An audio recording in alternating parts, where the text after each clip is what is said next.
Hai kabajamtoota daawwattoota keenya nageenyi koo kan jaalalaa kan kabajamoo bakkuma jirtanitti isiniif haa baay'atu uummata qashtii akkam jirtu nagaa keessanii ani nagaa koodhaa galanni waaqayyoof haa ta'u arramoon babbareen nagaa mana keessaa ani fawwiin hawwi gali ka kaameraa keessa asiqika nagaa gaafadhu daawwattoota hai akkam jirta'in akkam jirtu nagaa keessanii fayyaa nagaa keessanii nagaa waaqayyo isiniif haa ta'u nagaa waaqayyo isiniif haa ta'u arra qeensa keenya bareechaa jirra qeensa keenya bareechaa jirra nu ordofaa baay'ee sin jaalanna eesh ammas dhaabadhuuti yoo teessee bada daawwattootatti mul'attu waan ta'eef asumataa itiiti ani si qeensa koo bareechanii sis qeensa keessi bareecha jechuudha. Yaa ogaa daawwattoota keenya namoonni tokko qalamii qeensaa hin jaalattanu nan beekaa namoonni tokko immoo baay'ee jaalattu. Akka boonatti ani baay'een jaaladha. Qalamii qeensaa hedduun jaaladha. Yeroo biyya Arabaa ture madaamiin kiyya na dhorkaa turte. Qalamii qeensa kee dibattee dhaaba nyaataa hin geessu. Yoo qalamii qeensa kee dibattee nyaata bukkeen bahinaan jettee na dhoowwiti yeroo baay'ee jechuudha. Inni dibadhu jechuudha. Achitti biyya Arabaatti hin dibadhu. Garuu immoo dhugaa dubbachuudhaa fi asitti yerootu na daangessa malee yeroo dhabuurraan kan ka'e yoo ta'e malee baay'een jaaladha jechuudha. Baay'ee natti tola. Haa ta'u malee qeensa koorrammoo hin turu. Sababni egaa qeensarraa nun turree fi nama bakka suuqii wayii keessa oolu yookiin bakkee ta'e wayii oolu yoo ta'e malee namni mana keessa hojjetu dubartiin mana keessa hojjettu qalamiin qeensaa irraan turu jechuudha.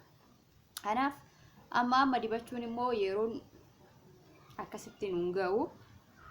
Haa ta'u malee egaa akka carraa ta'ee boqonnaan qaba waan ta'eef qalamii qeensaa kanaa fataa godhee dibadhee hawwis dibuutti jira.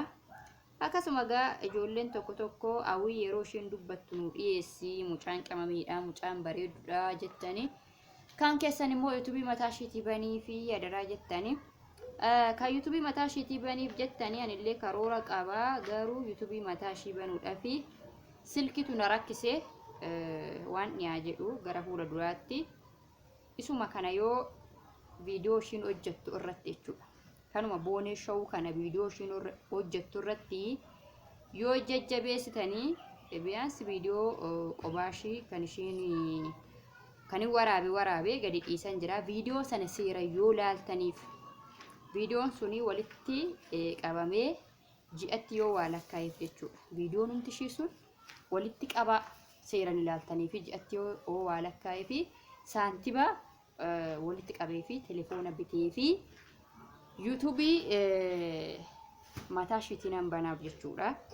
Mucaa qaxaleedha. Dhugaa dubbachuudhaaf yuutuubiin banamuufii qaba. Haa ta'u malee egaa daawwattoota keenya yaa ogaa yuutuubii tokko hojjechuudhaaf waayifaa illee manaan qaba rakkoo hin qabu. Waayifaa kanuma tokkoon hojjenna garuu silkiitu baay'ee na rakkisa jechuudha. Silkiin viidiyoodhaan waraabdu yuutuubiidhaan hojjettu silkii tokkichaan hin ta'u waan ta'eef hankoo kanaan amma chaanaaluma koo hojjedha jechuudha. Hawwiidhaan ammatti banuu hin danda'u chaanaalii lamaa jechuudha. Viidiyoos immoo viidiyoo lamatti waraabuu hin danda'u. Kana malee rakkoon tokko hin jiru. Baay'ee naa galatoomaa. Waaqayyo yoo jedhee viidiyoodhuma ishii ilaaltanii fi ji'atti viidiyoo ishii sana keessaa saantiba wayii qarshuma laa fakkeenyaaf 500 illee haa taatu saantiba wayii argatte akkasitti walitti qabeefin bilbila biteefin yuutuubii banaaf jechuudha. Hawwii chaanaalii kan jedhu banaa fi galatoomaa ulfaadhaa. Maarree yuutuubiin siifaa banamoo? Siifaa banamoo? Bakka bilbila yeroon booda jechuudha. Waaqa kadhadhu nu jajjabeessa. Waan kamittuyyuu mucaa qaxaleedha. Mucaa eebbifamtuudha. Kunoo walumaan hojjenna. Kan mataa isheetii immoo akkam banuuf rabbi naa gargaaru sinis taayilootii du'aayii godha. Wal guddisuun aadaa keenya haa ta'u yoo mucayyoon kun guddattee guddina keessanii mitiire yoo ati guddattee guddina isaanii miti Guddina isaaniiti. Guddina isaaniiti. na jajjabeessaa jedhiin Na jajjabeessa, na duddisa. na guddisaa maal oromoo fo'ee Oromootu na duddisa. ani baay'een isin jaaladhame jedhiin Baay'een isin jaalladha. ani mucaa Isiniin amma uffayka ani mucaa qaxaleedha een ani mucaa xaxaleedha. bakka kanaafuu isaanis baay'ee si jaalatu hundi isaanii haa galatoomanii atis baay'ee akka jaalattu immoo kun fuula keerraa ini mamaa inni abbabama jedhu mitiire as qabadhume quba kee xiqqooti qeensa kees qabadhume ol qabi kaa qeensa daawwattoonni arganii wayyoo qeensoota xiqqoodha maaluma ishii dibuu yaa waaqayyo yaa waaqayyo